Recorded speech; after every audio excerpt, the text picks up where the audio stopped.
This recording is an offering of Networks for Training and Development's online university.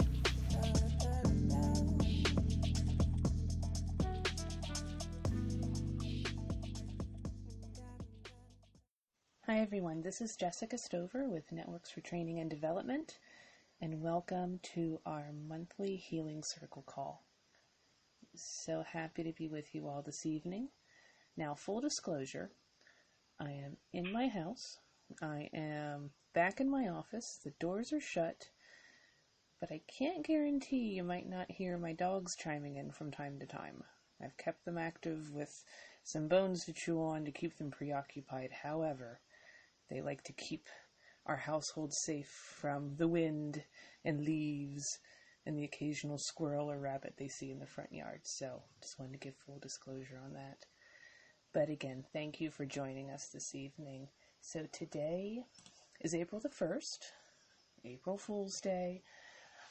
I'm not going to talk about April Fool's Day. I was trying to wrap my head of how could I tie that in. And I played with a few ideas today off and on, and nothing quite seemed right. But the universe provides, and when I was kind of clicking through today on the internet, I came across a fantastic posting I wanted to share with you all. It comes from the website Love What Matters. They have a Facebook page. And what this is, people share their stories. They share their stories about love and finding themselves or refinding themselves, or just sharing the human spirit of how we can all be better humans. And this particular one, it starts out very funny. It was written by a woman by the name of Dianea Register. She's from Marion, Idaho, and she wrote 2 different books, and both of them are available in print and in Kindle, and she has a Facebook page and an Instagram page. So full credit to Diana for sharing the story, but I'm going to just read through this.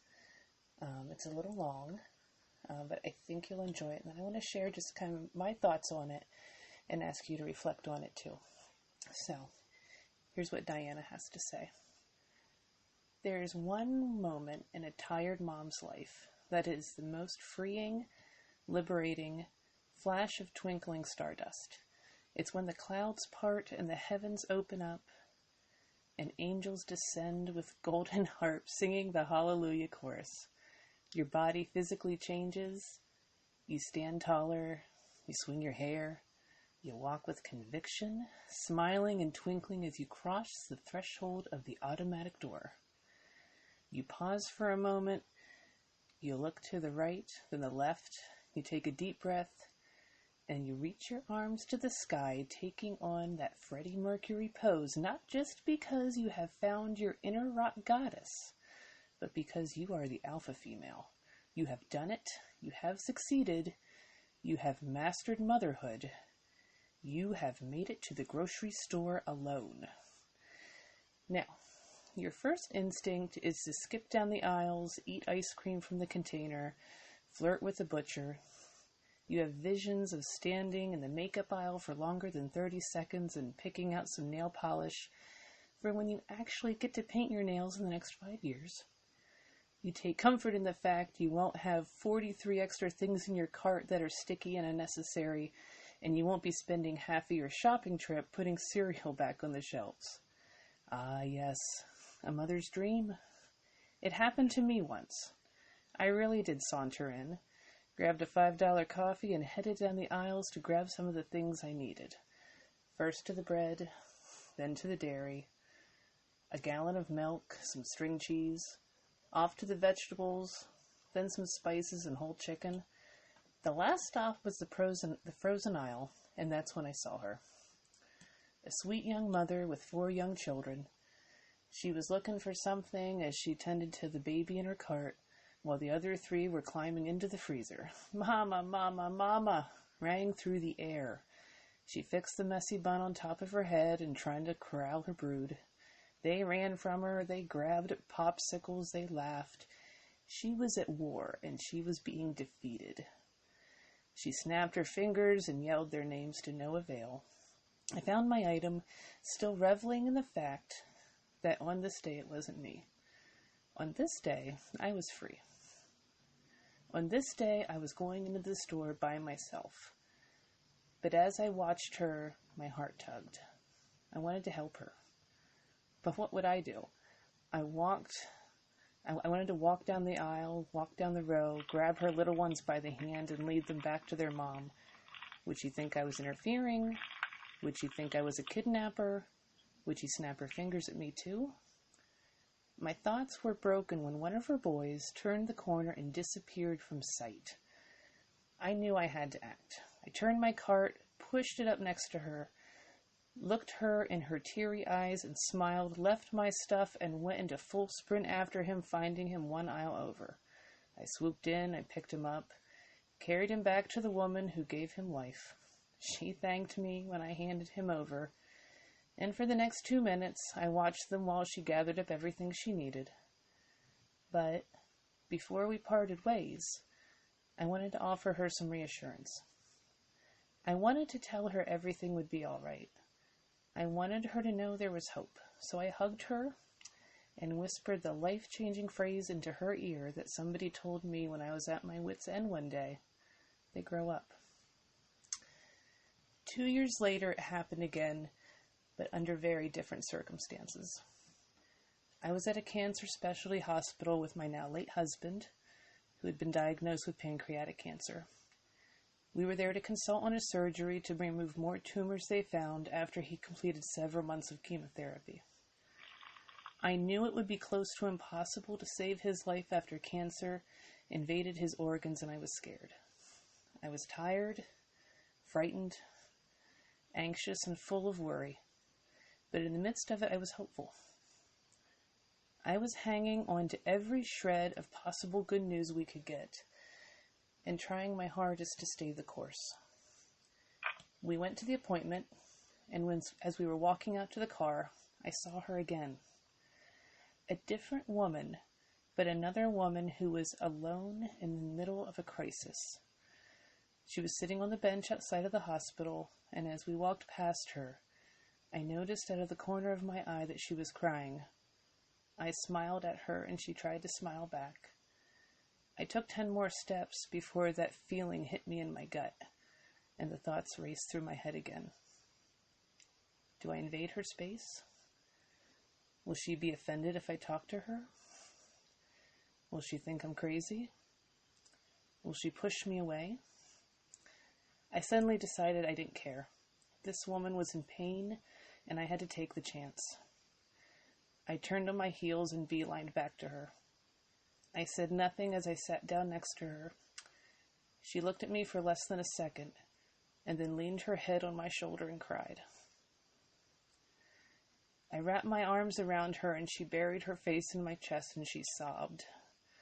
And when she finally found the courage to pick her head up, she wrapped her arms around me and cried some more. When she was done, she wiped her tears and whispered, "I will be okay." I nodded and quietly said, "Yes, yes, you will." Her car pulled up, and she squeezed my hand, and she disappeared. As quickly as she came into my life, she left. To this day, I do not know her name, nor do I know why she was crying that day. I do not know her circumstances or her story or what happened to her, but what I do know is that people, in their time of crisis, no matter big or how small, should not be left alone to face it on their own. There is goodness in people. There is a sisterhood we are all part of, and sometimes we forget that. Sometimes we are scared or overwhelmed in our own lives. Sometimes we feel like we're crossing a line. I am not suggesting you go out and hug random people all day, but I am suggesting we remember our value and what we can offer to each other when we need it the most. That's what I'm trying to do in my life. That's what I'm trying to teach my beautiful children and what my friends are teaching theirs. Sometimes that actually is a hug. Sometimes it's a kind word. Sometimes it's just a smile. Whatever it is, give it. Your heart and their heart will thank you. And that's what Dianea Register wrote and was shared on Love What Matters today. This comes for me, and I think many of us, or even all of us, at some of the most perfect times, given everything that's happening in the world, to remind us that we need to give, and what we're giving is enough, because that smile, that hug, or whatever it is, it's enough, and it's making a change for people. And you may not see it in the moment, but they're going to carry that with them, I guarantee it. So again, this was a little bit of a different meditation tonight, but when I read this really moved me, because I think oftentimes, sometimes at least, when we see people or we're with people who are in need, are having just a terrible day, are in the midst of a crisis and terrible turmoil, we don't know what to do and we want to fix it. We want to make everything better. And just being able to be with someone and let them guide and let them do and direct us of what they need. And that's what had happened here. I think if we can just learn to be with people and try to learn better to be with people, I think we'll all be in a really much better place in the world. We're getting there slowly. So I'll leave you with that. So as we leave for the evening, sit down, think good thoughts. Think about the people in your life.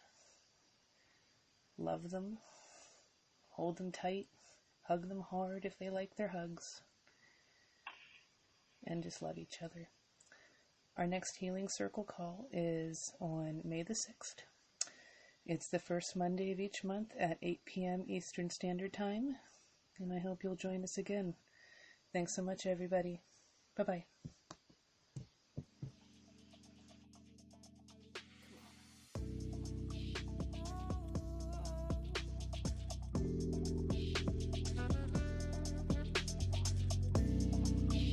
Thank you for listening.